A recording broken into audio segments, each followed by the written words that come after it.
우리 하나님 말씀 보겠습니다. 신명기 10장 16절에서 19절까지 우리 다 같이 한 목소리로 봉독하겠습니다. 그러므로 너희는 마음에 할례를 행하고 다시는 목을 곧게 하지 말라. 너희의 하나님 여호와는 신 가운데 신이시며 주 가운데 주시요 크고 능하시며 두려우신 하나님이시라. 사람을 외모로 보지 아니하시며 뇌물을 받지 아니하시고 고아와 과부를 위하여 정의를 행하시며 나그네를 사랑하여 그에게 떡과 옷을 주시나니 너희는 나그네를 사랑하라. 전에도 너희도 애굽 땅에서 나그네 되었음이니라. 아멘. 말씀 전하겠습니다. 지난 주간 금호아파트 주차장에 들어서니까 천장에서 바닥에 물이 떨어져요. 근데 한 곳만 그런 게 아니고 여러 곳에서 이 천장을 지나고 있는 파이프에 거기서 물이 줄줄줄 새나는 거예요. 어떤 데는 한 방울씩 떨어지고 어떤 데는 폭포처럼 벽을 타고 막 물이 흐르고 있었습니다. 그래서 주차장 바닥에 막 물이 흥건해져서 철벅철벅한 것도 있고 그랬습니다. 그래서 궁금해가지고 경비원 분들에게 이 주차장에 무슨 사고가 났냐고 물어봤습니다. 배수관이 터졌대요. 배수관이 터지니까 수도꼭지를 잠갔을 거 아니에요. 잠갔다가 고치고 나서 다시 물을 탁 트니까 물 수압이 팍 밀고 나가니까 그것이 트리거가 돼가지고 이 부식된 파이프 곳곳에서 다 터져가지고 일시다발적으로 물이 흐르는 참사가 일어나게 된 겁니다. 지금은 다행히 다 고쳐서 이제는 물이 새지 않아요. 생각해 보니까 이 아파트도 지어서 입주한 지가 우리 교회도 같이 입당을 했으니까 벌써 26년이 넘고 있습니다. 해 아래 새 것이 없어요. 세월의 무게는 모든 것을 부식시키고 변질시킵니다. 그런데 저 파이프처럼 물질만 변질되는 것이 아닙니다. 이 세월은 사람의 마음도 변하게 합니다. 변질되게 합니다. 특히 신앙생활에서 그렇습니다. 하나님이 언약의 말씀을 주시지만 인간은 그 언약을 확고하게 붙드는 것이 아니고 자꾸 왜곡하거나 빼거나 보태거나 이상한 짓을 합니다. 이게 바로 변질입니다. 하나님이 이스라엘 백성에게 할례를 행하라 이렇게 하셨는데 여러분은 할례를 왜 행하라고 하셨는지 아십니까? 대부분의 사람들은 이렇게만 알아요. 하나님이 하나님 백성이라는 외적 표시로만 주신 것이다. 그 정도 알고 있습니다. 그런데 할례를 행하라 하신 본질적인 이유는 사실 변질의 문제 때문에 하나님이 명하신 거예요. 할례는 아브라함이 하나님의 약속을 기다리지 못하고 행한 하나의 사건 때문에 비롯된 겁니다. 하나님이 아브라함을 75세에 부르신 다음에 내가 너에게 땅을 주겠다, 자손을 주겠다 약속하셨습니다. 땅은 500년 뒤에나 주실 약속이었지만은 자손에 대한 약속은 아브라함 자신에게서 시작될 현실적 약속이었습니다. 그런데 시간이 흐르니까 어떻게 됐습니까? 아브라함과 사라가 기다리지 못해요. 가나안에 온 지 10년이 지났어요. 그런데도 아무 반응이 없어요. 조바심이 났습니다. 그래서 아브라함이 사라의 제안대로 이 하나님이 주신다는 약속 말씀을 왜곡시켜서 자기 나름대로 하나님의 뜻을 이루어보자고 사라의 몸종 하갈을 통해서 이스마엘을 낳습니다. 이때 아브라함 나이가 몇 세냐? 86세예요. 그리고 13년 동안 하나님이 침묵하셔요. 나타나지 않아요. 그리고 아브라함 99세 때에 아브라함에게 하나님이 나타나셔서 말씀하십니다. 뭐라고 말씀하느냐? 너는 내 앞에 행하여 완전하라. 따라서 보겠습니다. 너는 내 앞에 행하여 완전하라. 이 말을 우리가 처음에 들으면 그냥 앞뒤 없이 그냥 들으면 인간이 어떻게 완전할 수 있나? 완전할 수 없는 인간에게 하나님이 완전하라고 말하면은 우리 보고 어떡하라는 말인가? 이런 생각이 들죠. 근데 이것은 인간을 괴롭히기 위해서 하신 말씀이 아닙니다. 바로 13년 전에 아브라함이 언약을 왜곡시켜서 변질된 적용을 해서 이스마엘을 출생한 그 사건을 염두에 두고 언약에 실패한 아브라함을 불완전으로 규정하시면서 하시는 말씀이에요. 그러면서 다짜고짜 할례를 행하라고 말씀하시지 않습니다. 할례 앞에 전제된 말씀이 있습니다. 따라서 보겠습니다. 너는 내 언약을 지키고 내 후손도 대대로 지키라. 이 말씀이 할례 앞에 있어요. 말씀을 변질시키지 말고 그대로 믿고 지키라 명하신 후에 너희 중 남자는 다 할례를 받으라. 이렇게 말씀하십니다. 이렇게 시작된 게 할례의 유래입니다. 그러니까 할례는 그냥 백성의 표시라는 것으로 주어진 것이 아니에요. 이 자손을 주신다는 하나님의 약속을 하갈을 취해서 이스마엘을 낳음으로 왜곡시키고 변질시킨 아브라함의 과거의 불신 행위를 두고 하나님의 언약을 변질시키지 말고 언약을 그대로 믿고 지키라는 뜻을 이 삶에 새기듯이 배어내게 한 것이 곧 할례인 겁니다. 여러분, 세월에 장사 없고 변질되지 않는 것이 없습니다. 이것이 자연의 이치라면 사람도 그렇습니다. 인간이 죄인이라면 인간치고 변질에 예외 없는 사람은 한 사람도 없어요. 아담도 그렇고 아브라함도 그렇습니다. 우리는 세상의 영향력 아래서 영향을 받아 쉽게 부패되고 변질됩니다. 그래서 할례에는 말씀 왜곡, 이 변질에 대한 경고와 함께 하나님의 백성은 말씀을 받아서 그대로 지키는 것이 곧 하나님의 백성이라는 이 하나님 백성의 정체성에 대한 선언이 담겨 있는 겁니다.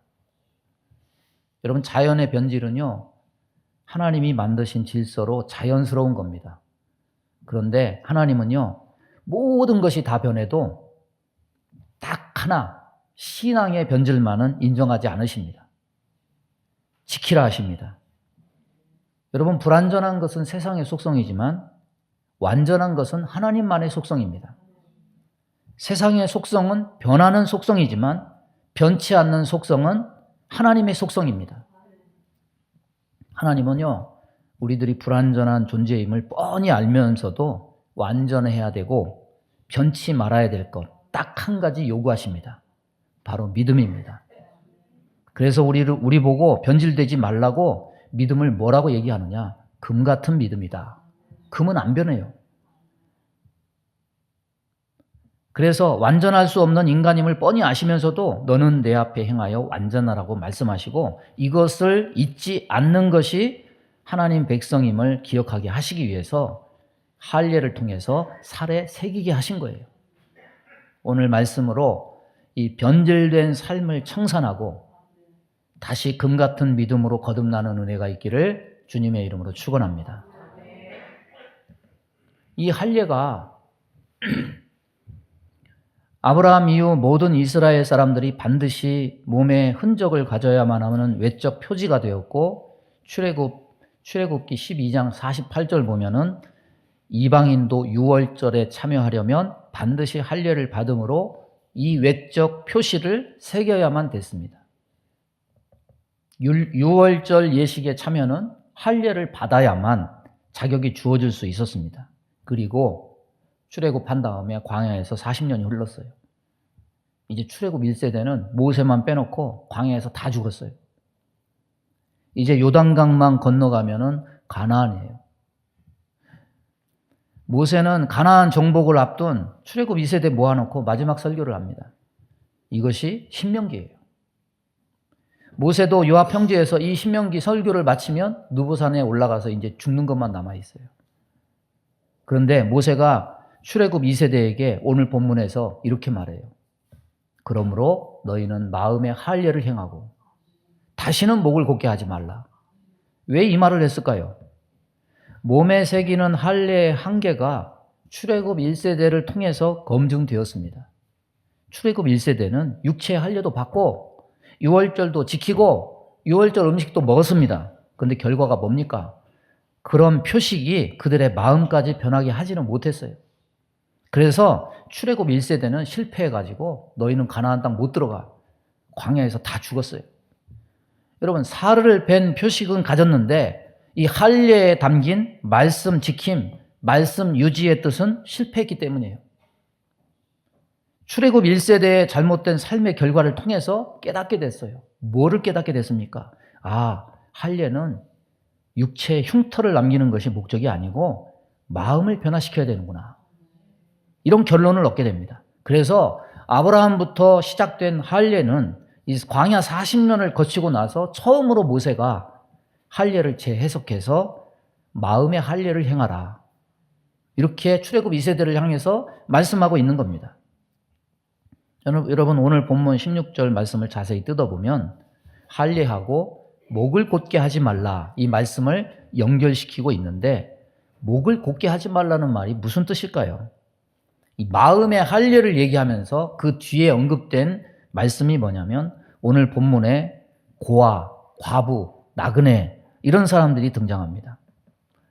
하나님께서 이 사람들을 연이어 말씀하시는 이유가 무엇일까? 여러분, 고아와 과부의 특징이 뭡니까? 이 사람들은요, 목이 곧을 수가 없어요. 부모가 있고 남편이 있는 사람들은 기댈 대상이 있는 사람들입니다. 부모가 있으면 아이들은요, 지들끼리 놀다가 아빠가 오면 우리 아빠야, 엄마가 오면 우리 엄마야 이러면서 의기양양합니다. 남편이 있는 여자들은 남편이 오면 기가 삽니다. 그런데 고아는 지켜줄 부모가 없습니다. 과부는 지켜줄 남편이 없습니다. 목이 곧을 수 없는 사람들입니다. 구약시대 이 사람들은 자신의 삶을 자기 힘으로 책임질 수 없는 사회적 약자들입니다. 아무도 이 세상에서 돌봐줄 리가 없는, 소망 없는 이 절망적 처지의 사람들입니다. 고아와 과부를 위하여 정의를 행하시며 나그네를 사랑하사 그에게 떡과 옷을 주신다. 이 말씀만 보면은 고아와 과부를 잘 돌보라는 말씀인가 보다. 그런데 그 말씀의 뜻은 그게 아니에요. 본뜻이 그 다음에 이어지는 말씀에서 드러납니다. 19절 보면 너희도 나그네를 사랑하라. 전에 너희도 애굽 땅에서 종이 되었습니다. 결국 가리키는 것은 그들이 낮은 자로 나그네로 살았던 옛 처지를 말하고자 이 얘기를 하고 있는 거예요. 따라서 목을 곧게 하지 말라, 이 말씀이 뭡니까? 고아와 과부와 나그네를 보면 도와주라, 이 말이 아닙니다. 너희 자신이 하나님으로부터 고아와 과부로 인식되어서 도움받아온 처지임을 알고 겸손하라는 거예요. 너희가 바로 하나님 앞에 고아고 과부고 나그네라는 말입니다. 스스로 힘으로 살 수 없는 그런 약자라는 겁니다. 너희 조상들이 원래 나그네처럼 목을 곧게 할 수 없는 낮은 처지의 사람들이 아니었냐, 이 말을 하고 있는 겁니다. 이런 사람은요, 목을 곧게 할 수가 없습니다. 이런 사람은 겸손할 수밖에 없어요. 이게 뭐냐? 마음에 할례 받은 사람들이에요. 할례가 뭡니까? 생식기 끝을 잘라내는 거죠. 그렇다면 마음의 할례는 마음을 찢는 겁니다. 찢겨진 살은 극도로 예민합니다. 신경이 다 드러나서 아주 작은 자극에도 민감하게 반응해요. 사람마다 예민한 지점이 다 있죠. 어떤 분은 맛에 예민한, 그래서 다른 사람은 그냥 먹는데 그 사람은 뭐 조금만 이상해도 이거 이상하다고 바로 판별을 하죠. 어떤 사람은 또 냄새에 예민한 사람, 나는 냄새가 안 나는데 그분은 냄새가 난대. 어떤 분은 또 소리에 예민한 사람, 저는 특정 소리에 민감한 사람이에요. 의학적으로 그거를 미소포니아, 선택적 소음 과민 증후군 이래요. 그래가지고 저는 이 밥 먹을 때 쩝쩝거리는 소리를 들으면은 이게 막 스트레스를 받아가지고 이게 밥 먹는데 집중이 안 돼. 예? 민감해가지고. 찬송 부르는데 음정 살짝 틀리는 거는 그냥 넘어가. 근데 이게 반응 걸쳐가지고 처음부터 끝까지 부르면은 이 몸이 막 뒤틀려가지고 어떻게 할 수를 없어. 정말 막 고문이에요, 고문. 예? 그래서 저를 고통스럽게 하려면 그렇게 하세요. 여러분, 고통을 느낀다는 것은 뭐냐면 살아있다는 증거입니다. 응? 그런데 고통을 느끼지 못하면 그건 죽은 거예요. 굳은 살, 무뎌진 살은 바늘로 찔러도 아프지 않아요. 반응이 없습니다. 내가 고아와 과부와 나그네와 같은 신세가 되었을 때 마음이 찢어지는 고통을 느낀다면 이게 사실 괴로움이고 외로움이고 고통인데 영적으로 보면 은혜입니다. 왜냐하면 도무지 내 힘으로 아무것도 할 수 없다는 것을 알 때 우리는 하나님 앞으로 나아갈 수 있게 되기 때문입니다. 하나님께 엎드릴 수 있게 돼요. 감히 목을 곧게 할 수가 없습니다. 그래서 신명기 8장 2절에 하나님은 이렇게 말씀하십니다. 내 하나님 여호와께서 이 40년 동안에 내가 광야길을 걷게 하신 것을 기억하라. 이는 너를 낮추시며 너를 시험하사 내 마음이 어떠한지 그 명령을 지키는지 지키지 않는지 알려 하심이라. 하나님은 광야길에서 이스라엘 백성이 육체의 할례로 다 됐다. 이것이 아니라 마음의 할례를 배우기를 원하셨습니다. 그런데 출애굽 1세대는 이걸 깨닫지 못해요. 다행히 출애굽 2세대는 부모 세대와 같지 않고 하나님의 낮추심을 통해서 마음의 할례를 행해서 겸손을 배우고 그 음성을 듣는 법을 배웠습니다. 여러분, 모세가 할례를 마음의 할례로 재해석하게 된 연유는 누구 때문입니까? 이 광야에서 겸손을 배운 출애굽 2세대를 두고 하는 것이 아닙니다. 광야에서 마음의 할례를 행하지 않은 목을 곧게 해서 망하고만 출애굽 1세대를 두고 하는 말이에요. 여러분, 단어 중에 변질과 변태라는 단어가 있습니다. 사실 이 변질, 변태 이런 단어는 우리가 생각하는 것처럼 긍정, 부정의 의미를 담고 있지 않아요. 자연 만물의 변화를 담을 뿐이에요. 변질이라는 단어의 뜻은 어떤 사물의 성분이 바뀌어졌다는 의미가 담겨 있을 뿐입니다. 변태라는 단어의 뜻도 어떤 생명체의 모양이 바꿔졌다는 의미가 담겨져 있을 뿐이에요. 냉장고에 음식을 보관하면 저는 다 괜찮은 줄 알았어요. 근데 냉장고에 넣어도 한계가 있더라고요. 어머님 집 왔다 갔다 하면서 느끼는 게 음식이 참 잘 변질되더만요. 어떤 음식은 몇 번 먹지도 않았어요. 그런데 변질돼서 쉬어버렸을 때 얼마나 아깝습니까? 그러니까 이거는 선악의 문제는 아니에요. 번데기가 나비가 되는 완전히 모양이 달라지는 이 광경, 이건 역겨움이 아닙니다. 하나님이 주신 신비한 사건이에요. 그런데 사람을 향해서 변질됐다, 이런 표현을 하면 안 좋은 쪽으로 변했다는 부정적인 표현이 됩니다. 사람을 향해서 변태다 이렇게 표현을 하면 이건 부정적인 표현을 넘어서 대단한 모욕과 수치를 안겨주는 욕이 되어버립니다. 여러분, 변태라는 단어를 적용하기에 가장 적당한 예가 번데기가 나비로 변하는 거죠. 경이로운 거죠. 번데기가 갑자기 전혀 다른 모양의 나비 모양으로 날아서 가는 이것을 보고 우리는 변태라고 하는 거예요. 근데 이게 사람에게 적용될 때는 사뭇 그 의미가 심각해집니다. 사람을 변태라고 부른다면 이 사회적으로 굉장히 수치스럽고 부끄러운 짓을 하는 사람이라는 낙인이 찍혀지게 되는데, 신앙 안에서 변질이라는 단어는 많이 쓰이지만은 변태라는 단어는 일반적으로 쓰지 않아요. 그러나 내용적으로 보면요, 우리는 변태라고 부를 만한 신앙 행위가 분명히 성경 가운데 존재함을 우리는 찾을 수가 있습니다. 여러분, 굳이 구분하자면 이 변질은 우리의 믿음의 사람 그 누구도 예외 없이 겪을 수 있는 신앙적 미숙함과 불완전함입니다. 믿음의 조상 아브라함도 변질되었으니까 어찌 보면 이 변질로부터는 구제받는 기회가 있습니다. 바로 변질된 아브라함에게 하나님이 다시 찾아와서 너는 내 앞에 완전하라, 너는 내 언약을 지키라, 기회를 주시고 계시기 때문이에요. 그런데요, 여러분, 변태는 달라요. 이것은 신앙적 미숙함을 지나서 완전히 다른 모양으로 고착화돼서 굳어버린 모습을 의미합니다. 이미 굳어져 버렸기 때문에 구제할 방법이 없어요. 그래서 변태적 신앙을 가진 사람들은 끝은 뭐냐? 심판과 멸망입니다. 여러분, 출애굽 후 광야에서 40년 동안 하나님의 은혜 속에 살았던 출애굽 1세대, 그들은 하나님을 경험한 사람들이에요. 장막 친 가운데 항상 불기둥과 구름기둥으로 인도하시는 하나님을 중심에 두고 살지 않았습니까? 40년간 하늘에서 내리는 만나를 먹고 살지 않았습니까? 그럼에도 불구하고 그들은 하나님 보시기에 신앙적 변태였습니다.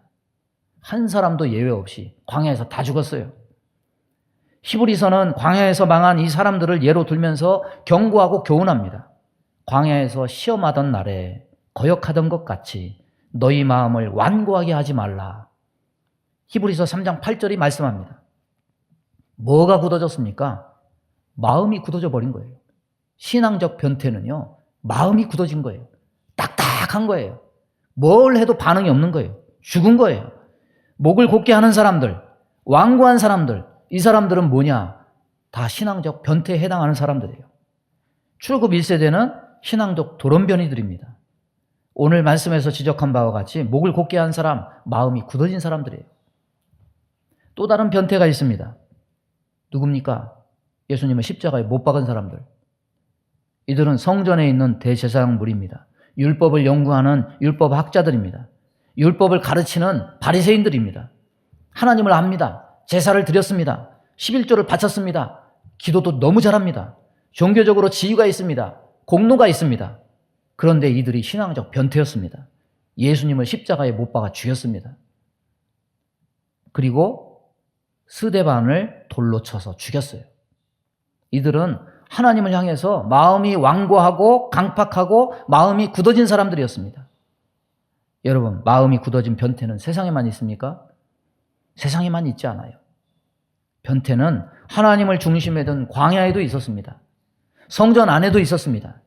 회당 안에도 있었습니다. 오늘날도 교회 안에서 자라나요. 교회 안에서 활동해요. 여러분, 신천지 하나님의 교회 손가락질하지만 이 사이비들이 다 교회 안에서 자라난 변태들이에요. 복음을 가지고 전혀 다른 모양을 만들어냈습니다. 예수님을 지워버리고 그곳에 다른 사진을 걸었어요. 마음이 굳어진 사람들의 특징이 있어요. 절대로 하나님 말씀이 힘기워지지 않고 절대로 열매를 못 맺는다는 거예요. 여러분, 굳은 땅에 씨가 뿌려집니까? 안 뿌려져요. 하나님이 우리에게 요구하시는 것은 변질도 아니고 변태도 아니고 변화입니다. 우리는 변화받아야 됩니다. 우리는 하나님이 아브라함을 선택해서 나라를 만드신 후에 겨우 350년, 200년밖에 존속하지 못하고 나라가 다 망하게 하셨는데, 아니, 망하게 할 나라를 그렇게 짧게 역사가 되지 않는 그 망하게 할 나라를 왜 긴 세월 동안 그토록 기다려서 세우셨다가 허망하게 망하셨는가? 이런 의문이 듭니다. 그런데 모세가 시내산에서 율법을 받았을 때부터 하나님은요, 한 번도 그 나라가 영원할 것이다 이렇게 확정적으로 말씀하시지 않았어요. 레위기 26장 41절 42절 보면은 나도 그들에게 대항하여 내가 그들의 원수들의 땅으로 끌어갔음을 깨닫고 그 할례 받지 아니한 그들의 마음이 낮아져서 그들의 죄악의 형벌을 기쁘게 받으면 내가 야곱과 맺은 내 언약과 이삭과 맺은 내 언약을 기억하며 아브라함과 맺은 내 언약을 기억하고 그 땅을 기억하리라. 여러분, 망하기 수백 년 전에 벌써 레위기에 하나님은 율법을 받을 때부터 이 말씀을 내포하고 있었어요. 이 말씀에는 모든 가능성이 다 있습니다. 변질의 가능성이 내포되어 있어요. 변태의 가능성이 내포되어 있어요. 그리고 다시금 돌아설 수 있는 변화의 가능성까지 다 말씀하고 있어요. 그래서 하나님의 관심은 그냥 육신적 나라가 아니라 마음의 다루심, 마음을 다루심, 마음의 할례였다는 것이 드러납니다. 제가 어저께 결혼식 참석하려고 이번 주일은 설교 준비를 좀 서둘렀어요. 금요일쯤 설교 준비 거의 다 해놓고 제목을 뭐라고 그랬냐면, 저는 보통 성경 구절에 있는 그것을 그대로 차용해서 제목을 쓰는 경우가 많은데 오늘 본문에 뭐라고 되어 있냐면 마음의 할례를 행하라. 그래서 아무 생각 없이 그렇게 했다가 설교 준비를 하고 보니까 마음의 할례를 행하라? 어저께 다시 제목을 마음의 할례를 받으라 이렇게 바꿨어요. 왜냐하면은 마음의 할례는 실제적으로 역사적으로도 사람이 주체적으로 행했던 게 아니에요. 하나님에 의해서 받은 거예요. 그리고 본문도 다른 성경들은 거의 대부분 마음의 할례를 받으라 이렇게 수동적으로 번역된 것을 알 수가 있었습니다. 인간이 스스로 마음의 할례를 행할 수 있었다면 아마 우리는 스스로 구원도 얻을 수 있을 거예요. 인간은 자신의 마음임에도 자신의 마음을 잘 다스리지 못해요. 그래서 할례에 대해서 우리는, 마음의 할례에 대해서 우리는 수동적으로 받는 입장이 될 수밖에 없습니다. 그래서 모세는 신명기 다른 말씀에서 이 할례를 다시 언급하는데 뭐라고 말하느냐? 신명기 30장 6절 보면 내 하나님 여호와께서 내 마음과 내 자손의 마음의 할례를 베푸사 너로 마음을 다하며 뜻을 다하여 내 하나님 여호와를 사랑하게 하사 너로 생명을 얻게 하실 것이며 하나님에 의해서 마음의 할례를 받게 될 것이라는 것을 신명기 뒤에서 다시 말씀해요. 여러분, 할례의 주체는 내가 아니에요. 할례의 주체는, 마음의 할례의 주체는 하나님이십니다. 하나님이 아브라함에게 이스마엘의 실패를 염두에 두고 할례를 제정하셨다면 자기 백성 이스라엘의 목이 고듦과 완고함을 두르고 나라까지 망하게 하고 그들을 버리셨는가? 아니에요. 하나님은 절대로 실패하지 않으십니다. 하나님에게는 실패가 없습니다. 하나님은 목적을 이루십니다. 시편 119편을 보면 분명히 알 수 있어요. 시편 119편 67절에 보면 고난당하기 전에는 내가 그릇 행하였더니 이제는 주의 말씀을 지키나이다. 119편 71절 보면 고난당한 것이 내게 유익이라. 이로 말미암아 내가 주의 율례들을 배우게 되었나이다. 여러분, 고난당하기 전은 나라가 망하기 전이에요. 바벨론의 나라가 망하기 전입니다. 망하기 전에 저들은 변질됐고 신앙적 변태가 됐어요. 그리고 고난을 당했습니다. 그 결과 그것이 바벨론 포로 70년이에요. 그 70년 포로 생활을 통해서 민족적으로 마음의 할례를 받고 변화가 돼서 마음이 낮아졌어요. 그들은 포로에서 돌아와서 성전과 성벽과 신앙을 재건합니다. 그때 과거를 뒤돌아보면서 학사 에스라가 시편을 편집하면서 새롭게 추가한 시가 시편 119편으로 알려져 있습니다. 이들은 과거를 뒤돌아보면서 비로소 자신들이 할례의 본뜻인 주의 말씀을 마음에 새기고 주의 말씀을 지키게 되었다 고백하고 있는 거예요. 그래서 이스라엘 백성의 역사는 이 마음의 할례를 찾아가는 긴 여정이었구나, 이것을 알 수 있습니다. 여러분, 하나님은 나라까지 망하게 하면서 그 약속의 말씀대로 그들을 기필코 그들을 낮추셔요. 그리고 기필코 마음의 할례를 행해서 그들을 낮추시고 그들의 입에서 말씀 우선의 고백을 찾아내십니다. 긴 역사보다, 세월보다, 나라보다 하나님이 관심을 두신 것은 뭐냐? 그들의 마음이었고 그 마음에서 말씀 우선이 피어나는 것임을 알 수가 있습니다. 여러분, 마음의 변화에 대한 관심은요, 구약의 하나님만 그렇지 않아요. 신약도 똑같습니다. 여러분, 로마서는 구원의 서사를 얘기합니다. 로마서의 구원의 서사를 앞에서 다 설명한 다음에 로마서 12장 2절은 뭐라고 말합니까? 너희는 이 세대를 본받지 말고 오직 마음을 새롭게 함으로 변화를 받아 하나님의 선하시고 기뻐하시고 온전하신 뜻이 무엇인지 분별하도록 하라. 구약은 고난을 통해서 민족적으로 마음의 할례를 베푸셨지만 신약시대는 이제 육체의 할례가 아니라 그리스도의 희생과 성령의 능력을 통해서 마음의 할례를 행하십니다. 골로새서 2장 11절을 보니까 또 그 안에서 너희가 손으로 하지 아니한 할례를 받았으니 곧 육의 몸을 벗는 것이요 그리스도의 할례니라. 제가 신약시대까지 가면 설교가 더 길어지니까 거기까지는 가지 않겠습니다. 그런데 한 가지 우리는 이 말씀을 통해서 분명히 도전받아야 돼요. 사도행전 7장을 보면 스데반 집사가 구약에 능통하다는 유대인들을 향해서 모세부터 다윗에 이르기까지 구약 성경을 쫙 풀면서 설교를 합니다. 그리고 결론적으로 그들을 향해서 뭐라고 말하느냐? 이 목이 곧고 마음과 귀에 할례 받지 못한 사람들아, 너희도 너희 조상과 같이 항상 성령을 거스르는도다. 이렇게 도전합니다. 유대인들이 이 얘기를 듣고 난리가 나요. 우리가 난지 8일 만에 다 할례를 받은 사람들인데 무슨 헛소리를 하느냐. 결국 스데반 집사를 돌로 쳐서 죽입니다. 여러분, 마음이 찔리면 어떻게 해야 돼요? 회개를 해야 돼요. 그런데 마음과 귀에 할례 받지 못했다고 하니까 분해가지고 이를 갈면서 그를 돌로 쳐서 죽였습니다. 여러분, 신앙적 변태는요, 그때만 있는 게 아니에요. 예수님 오시고 성령이 오신 지 2000년이나 지났지만은 세상은 여전히 마귀도 역사에서 이 마음이 굳어진 신앙적 변태들도 만들어내고 있음을 우리는 알아야 됩니다. 여러분, 주님은 우리가 망하길 원하지 않으십니다.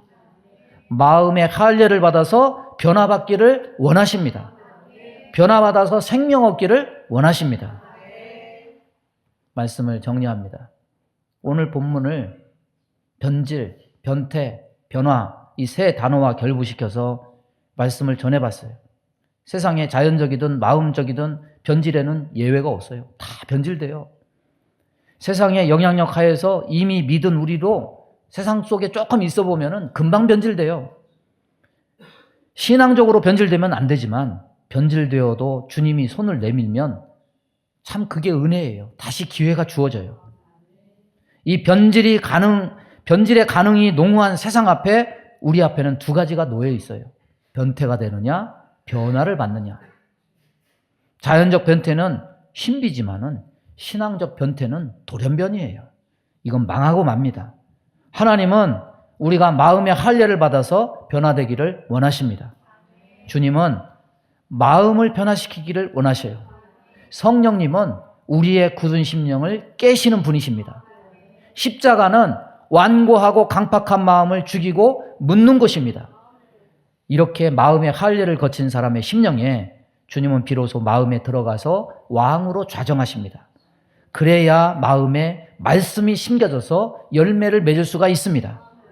오늘 주께서 우리의 모든 사람들의 마음을 다루셔서 마음의 할례가 이루어지고 낮아지고 가로되고 겸손한 마음으로 주님을 왕으로 모시는 은혜가 있기를 주님의 이름으로 축원합니다.